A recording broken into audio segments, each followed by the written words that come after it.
Bona tarda a tothom i benvinguts en aquest nou capítol de la sèrie Minecraft per a profes. Estic aquí en aquesta espècie de campanar de la nostra ermita del poble. Bé, poble que encara no és gairebé un poble, però que aviat ho serà. De fet, serà molt possiblement com acabarem aquesta sèrie, donant una forma més o menys de vila en aquest espai d'aquí. Bé, què ens toca avui abans de poder-nos dedicar a acabar de decorar o crear aquest poble, en realitat, més que decorar, crear? Què ens queda així una mica de les mecàniques del joc o del funcionament del joc que no haguem vist i que sigui relativament important? Doncs ens queda anar a matar una criatura que es diu el Wither.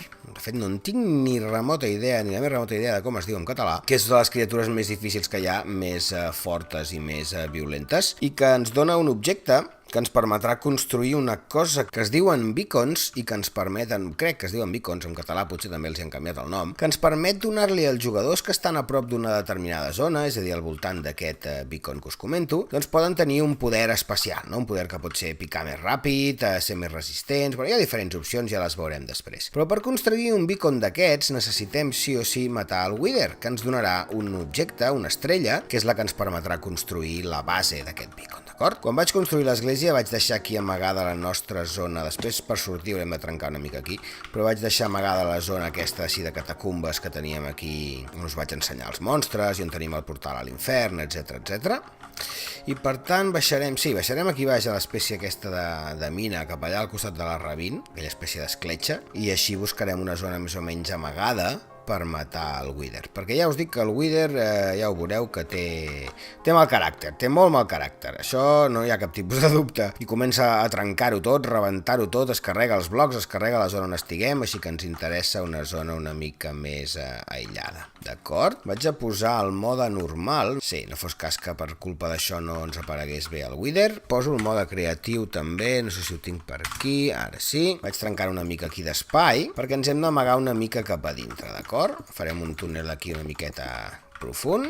Aquí en fem un altre, també per poder-nos amagar en el cas de que ho necessitem, compta amb la grava que ens cau al damunt. Perfecte, no crec que sigui més necessari, anem bastant equipats, tenim pocions i coses, vull dir que hauria de ser fàcil sobreviure-hi. D'acord, obrim aquí una mica la zona, tot això evidentment ho faríem doncs, amb el mode normal, trencant els blocs que necessitéssim sense cap tipus de problema. Simplement ho faig doncs, per accelerar una mica la gravació i sobretot que no m'ompli l'inventari de tots els blocs que vaig trencant, que són uns quants. Perfecte, no cal res més. Això ja ho tenim tot bé. Il·luminem aquí, tot i que ell s'ho carregarà tot això, molt possiblement. I per invocar el Wither, crec que us ho havia començat alguna vegada, necessitem, per una banda, la sorra d'ànimes, d'acord? Farem cosa així, 1, 2 i 3, d'acord? Llavors la idea és que quan jo l'invoqui me'n vindré aquí amb les fletxes, li podré disparar. D'acord, perfecte. I per invocar el Wither el que farem és posar... Epa, Mirk, torna a posar el mode de supervivència. Ara sí. Posem una calavera abismal, una calavera d'esquelet abismal, i ara quan posi la tercera calavera veureu que el Wither apareixerà aquí, d'acord? Apareixerà, farà una explosió grossa que trencarà uns quants blocs i llavors és quan li podem començar a disparar. Molt bé, doncs apa, pam! Venim cap aquí, esperem que faci l'explosió, m'acosto una mica perquè li veieu les formes. Pum! Déu-n'hi-do el que tira, ja heu vist quin forat ha fet, ara li tirem fletxes, tot el que puguem.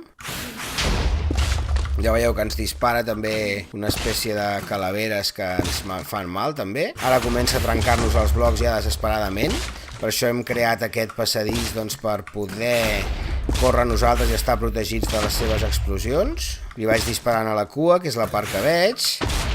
Veureu que hi ha un moment que deixarà de ser... Veus? Ara ja les meves fletxes no li fan mal. Ara és el moment de prendre's la poció de força, la poció de regeneració, i anar-lo a buscar amb la destral de diamant, aquesta que ens hem fet tan potent, i intentar matar-lo a cops tot el ràpid que puguem, abans que ell no ens mati a nosaltres, el que no és tan difícil.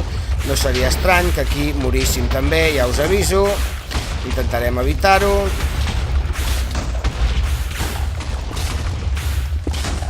Poció de curació, poció de regeneració, un altre cop, i tornem a donar. No queda gaire. A veure si aquesta espasa fa la feina que toca. Aquesta destral, vull dir, perdó. Déu-n'hi-do, quin soroll que fa també, Va, que ja el tenim, un parell de tocs Molt bé, Wither mort. Mengem ràpidament per recuperar la nostra vida. Esperem que ens passi aquesta maledicció que ens ha aplicat. Déu-n'hi-do el foradot que ha fet aquí l'animal. Això dels Withers seria clarament quelcom útil per cavar coves, per fer forats a la terra. A veure, i què és el que buscàvem? Molt bé, doncs el que buscàvem és això d'aquí, que és l'estrella abismal, d'acord? Aquesta estrella abismal, a veure si la puc tirar aquí, perquè veiem una mica la pinta que té, d'acord? És la que ens permetrà crear aquesta espècie de beacons que us comento, que en realitat doncs, ens permetran doncs, això, tenir una espècie d'ajuda, no? Extra. Oh! Vaja, és el que té quan no mires al terra al Minecraft, oi? Molt bé.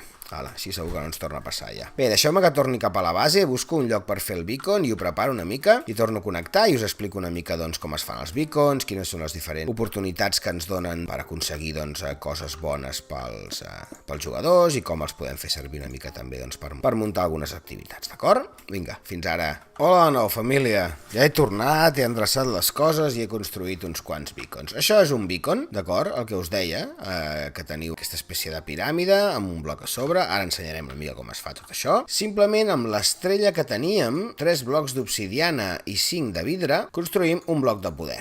D'acord? Aquest bloc de poder és el que situarem a sobre de la piràmide. He fet les piràmides aquestes que són més feixugues, aquí farem la més bàsica. La més bàsica que podeu fer per activar el beacon és la de 3x3. Posem un beacon a sobre i ja tenim accés al seu panell de control. Ja veieu que ja en tenim una de 5x5 i 3x3, 7x7, 5x5, 3x3, 9, 7, 5, 3, d'acord? Són els 4 tipus de piràmides que podem fer doncs, per activar els beacons. Aleshores, com funciona la interfície dels beacons, d'acord? Si us hi fixeu, en primer lloc, en aquest cas només tenim disponible l'encanteri o el poder de velocitat i de pressa, d'acord? Si jo me'n vaig cap a aquesta piràmide d'aquí, veureu que ja tinc actius els 4 blocs diferents, els 4 encanteris, no? Molt bé. Si me'n vinc en aquesta piràmide d'aquí, la de 3 nivells, ja tinc disponibles tots els encanteris que hi ha disponibles en els beacons, però encara no tinc activat el poder secundari. I per últim, en aquesta piràmide més grossa, tinc actius els 5 poders primaris i el poder secundari. Per tant, doncs aquí tinc més opcions en funció de quan puja el nivell. Però si un s'hi fixa, tot i que a mi ara aquí a dalt a la dreta m'apareix el de pressa, perquè he estat fent proves amb aquest beacon d'aquí, en realitat la resta de beacons no els tinc activats, perquè nosaltres per activar els poders necessitem omplir aquesta línia d'aquí sota amb, per exemple, un diamant. Jo selecciono primer doncs, el de sal, poso un diamant, ja veieu que se m'il·lumina el botó de verd, pam! I ara veieu que a dalt a la dreta m'apareix també el de sal, d'acord? En aquest cas, com que no tinc poder secundari, no puc fer res més. Si me'n vinc en aquest beacon d'aquí, ja veieu que ara mateix doncs, estic saltant molt més del que saltaria normalment. Aleshores, tornem cap aquí, tenim el de pressa també que ens permet picar més ràpid, tenim força, sal, resistència, velocitat. Doncs mira, activarem el de velocitat, per exemple, posarem un diamant aquí i activem el de velocitat. Pam! Ja tenim velocitat. Ara hauríem d'anar més ràpid. En fi, més cosa. Aquí en aquest cas tenim el de regeneració també. Regeneració nosaltres també la podem activar perquè en aquest cas és un beacon amb 2 poders, d'acord? Tenim el poder primari i el poder secundari. Així que ja veieu que en aquests moments doncs, tinc 4 poders, 2, 3, 4, aquí encara podria activar-ne un altre, el que passa com que ja he activat aquests dos doncs no seria repetitiu, no? Si ho pogués distribuir, ja veieu que amb 4 beacons doncs, aconseguiríem doncs, tenir tots els poders disponibles en el joc, d'acord? Ja veieu que és una cosa relativament senzilla de construir un cop un la coneix i vaja, al final sobretot per minar i aquestes coses o per fer grans construccions, doncs si s'està jugant amb el mode supervivència, si no, no cal, doncs és fàcil que sigui útil, d'acord? Molt bé, família, ho deixem aquí, que ja tenim els beacons construïts i el Wither mort, i vaja, del proper capítol sí que ens dedicarem ja una mica a acabar i modificar aquest poble que tenim aquí una mica per construir. Vinga, família, un plaer. Fins aviat.